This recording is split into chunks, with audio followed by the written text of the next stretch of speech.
Okay, so ready to dive in. Today we're going to be looking at biohacking. Oh, cool. Yeah, um, and specifically through this book called Age Well, Live Fully. Now, I know biohacking can sound kind of intimidating, like some sort of futuristic thing, but when you really break it down, it's basically about taking control of your own health and well-being, right? Yeah, absolutely. It's about understanding how your body works, and then using that knowledge to make, positive changes. Exactly. And this book, Age Well, Live Fully, lays out all sorts of really interesting and practical strategies for doing just that.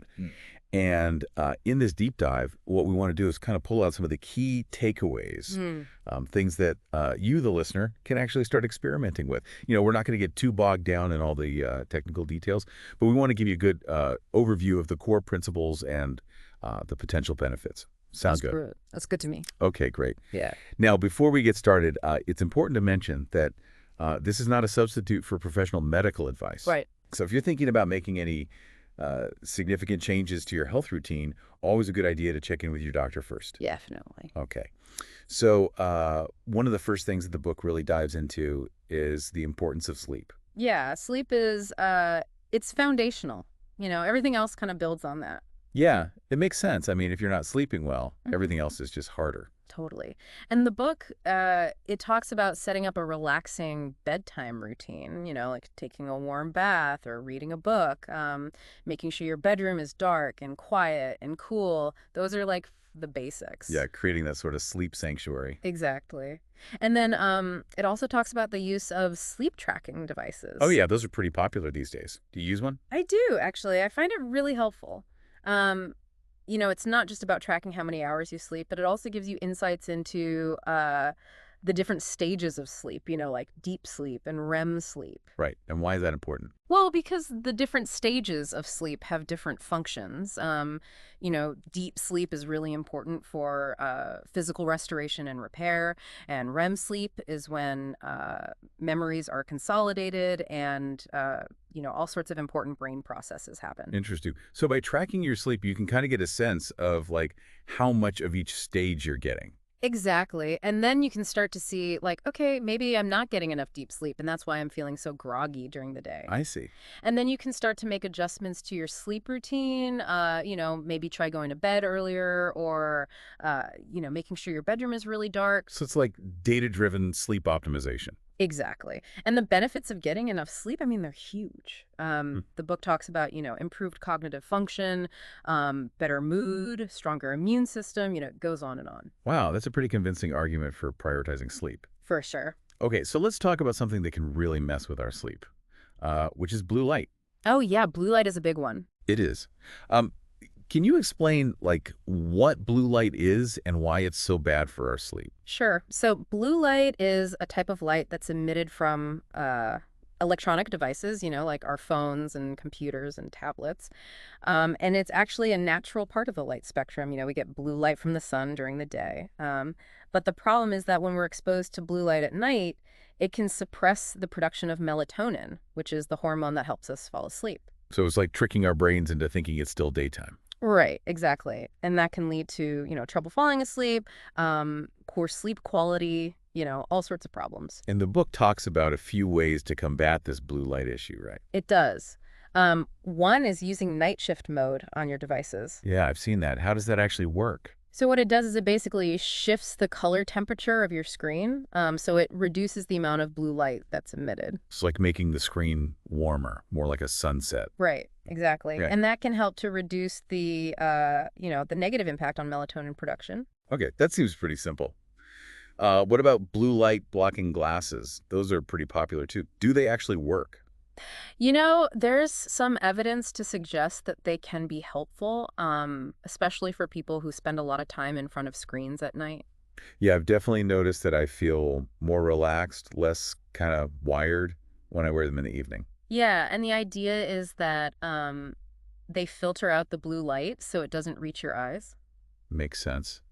And then the third recommendation is pretty simple, but it's probably the hardest one to actually do, which is just limiting screen time before bed. Yeah, that's a tough one. It is, especially, in our modern world where we're so connected all the time. But the book suggests trying to avoid screens for at least an hour before bed. Right. Yeah, That's the ideal. That gives your brain a chance to kind of wind down and, start producing melatonin naturally. right. So put down the phone, step away from the computer, and just relax. Easier said than done, but it's probably worth it. Yeah. Okay, let's shift gears a bit and talk about something you can actually drink. Alkaline water. Have you heard about this? Oh yeah, alkaline water. It's pretty trendy these days. It is. So what's the basic idea behind it? Well, the idea is that alkaline water has a higher pH level than regular water, meaning it's less acidic. And some people believe that drinking alkaline water can help to neutralize excess acid in the body. Okay. And what are the supposed benefits of that? Well, some people claim that it can improve digestion, increase energy levels, reduce inflammation, all sorts of That's things. been amazing. Yeah, it does sound good. But the scientific evidence to support these claims is still pretty limited. More research is needed. Right. The body is pretty good at regulating its own pH balance, right? Exactly. So, I wouldn't necessarily go overboard on the alkaline water, but it's probably not going to hurt either. Fair enough. Okay. Next up, we have red light therapy. This one sounds really futuristic. It does, right. But it's actually pretty simple. Basically, it involves exposing your skin to specific wavelengths of red and near infrared light. Okay. And what's supposed to happen when you do that? Well, there's some evidence to suggest that it can have a number of benefits for skin health, muscle recovery, pain relief, even mood. Wow, that's a pretty wide range. It is. For skin health, it's thought to stimulate collagen production, which can help to reduce wrinkles and improve skin elasticity. For muscle recovery, it's thought to reduce inflammation and promote healing. So if you're feeling sore after workout, you could just like sit under a red light. Yeah, basically. There are like special devices you can buy, or some gyms even have red light therapy booths. Interesting. And what about pain relief? How does that work? Well, again, it's thought to be related to the anti-inflammatory effects. Some people with conditions like arthritis and fibromyalgia have reported reduced pain after using red light therapy. Okay, that's pretty promising. Hmm. And what about mood? How can shining a red light on yourself improve your mood? Yeah, that one's a little more mysterious, but there's some early research suggesting that red light therapy might have a positive impact on serotonin levels in the brain, which could explain the mood boosting effects. Fascinating. So red light therapy, it's like a multi-purpose tool for well-being. Yeah, I think that's a good way to put it. Okay, now let's talk about something a little more down to earth, which is the importance of physical activity. Oh, yeah. You can't go wrong with exercise. Right. And the book really emphasizes, how detrimental a sedentary lifestyle can be. It is. We're not designed to sit all day. No, we're not. So for those of us who might be a little too comfortable on the couch, what does the book suggest? Well, first of all, it's important to find an activity that you enjoy. It shouldn't feel like a chore. Yeah, I totally agree with that. If you Eh, hate running, don't force yourself to run. exactly. Find something you like, whether it's dancing, swimming, hiking, whatever gets you moving. And start small, right? Yeah. You don't have to go from 0 to 60 overnight. Right. Start with like 10 minutes a day and then gradually increase it. And find a workout buddy. Oh, yeah, that's a great idea. Having someone to exercise with can make it more fun and keep you accountable. Absolutely. Okay, let's move on to something that's a little more internal, mindfulness. What exactly does it mean to be mindful? Well, mindfulness is really about paying attention to the present moment, without judgment. Okay, so not dwelling on the past or worrying about the future, just being here now. Exactly. And it sounds simple, but it can be really challenging, because our minds are so used to like jumping around all over the place. Yeah, I could definitely relate to that. But the book says there are real benefits to practicing mindfulness, right? Oh, yeah, there are tons of benefits. Mindfulness has been shown to reduce stress and anxiety, improve focus and concentration, even boost your immune system. Wow, that's pretty impressive. How do you actually practice mindfulness? Like, what do you do? Well, there are all sorts of different techniques, but one of the simplest is just focusing on your breath. Okay, so just sit there and breathe. Well, it's a little more than that. You're really paying attention to the sensation of your breath as it enters and leaves your body. I see. So it's like a focused awareness on the breath. Right. And you can do that for like 5 minutes, 10 minutes, even longer if you want. And there are other techniques besides breathing, right? Oh, yeah, there are tons. Hmm. There's meditation, yoga, tai chi, walking meditation, even mindful eating. Mindful eating. What's that? It's basically about paying attention to your food as you're eating it, Hmm. really savoring the taste, the texture, the smell. Okay, so slowing down and really being present with your food. Exactly. And it can actually help you to eat less because you're more aware of when you're full. Interesting. So mindfulness, it's not just about sitting on a cushion and meditating. It's Yeah. something you can incorporate into all aspects of your life. Exactly. Okay, let's talk about what we're putting into our bodies. Um, Food. And the book talks about uh, the problem with junk food. What's so bad about junk food? Well, junk food is typically highly processed. It's full of sugar, unhealthy fats, artificial ingredients, all sorts of stuff that's not good for us. And it's everywhere. Right.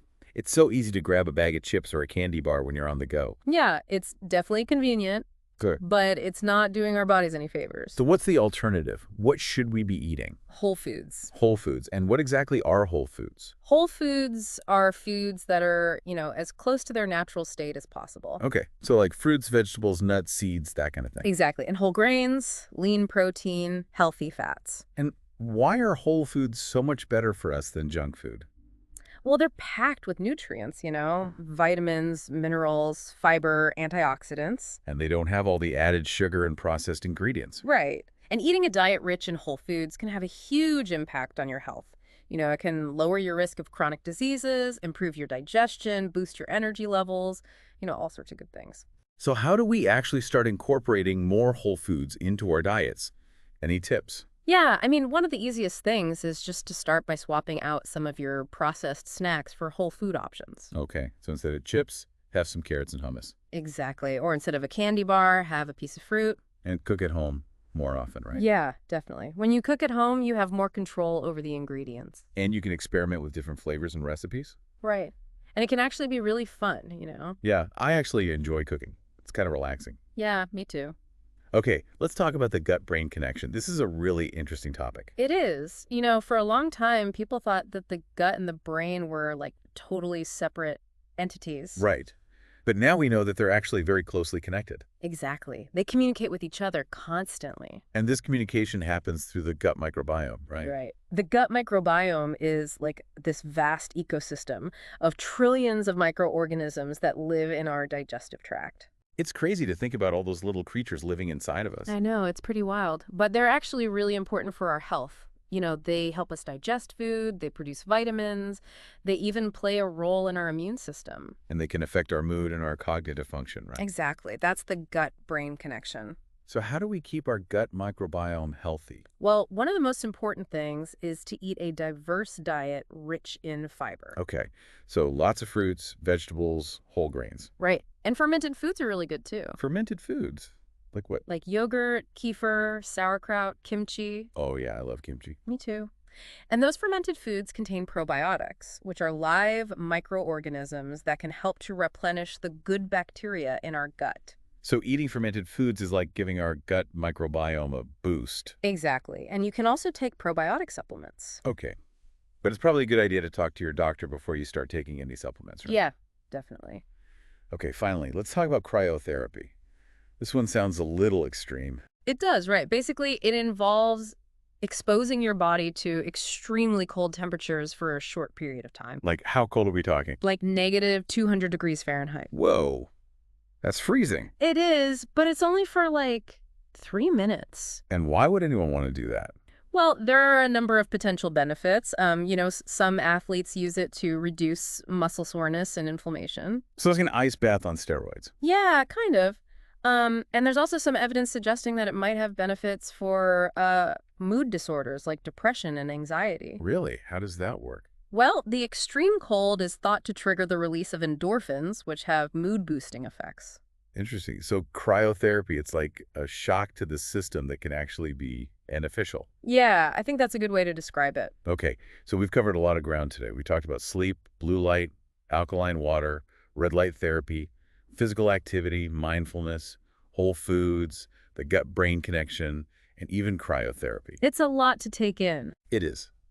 But the main takeaway here is that there are all sorts of things we can do to take control of our health and well-being. Exactly. And the book really emphasizes that all about finding what works best for you. Right. There's no one-size-fits-all approach. It's about experimenting and listening to your body. Exactly. And, even small changes can make a big difference. Absolutely. So as we wrap up this deep dive into Age Well, Live Fully, we hope you've learned something new and maybe even feel inspired to try some of these techniques for yourself. Yeah, and we'd love to hear from you. Let us know which of these biohacking techniques you're most interested in exploring. Or if you've already tried any of them, share your experiences with us. And maybe even think about, what's one small step you can take this week to start incorporating some of these ideas into your own life. Yeah, that's a great challenge. Thanks for joining us. Until next time.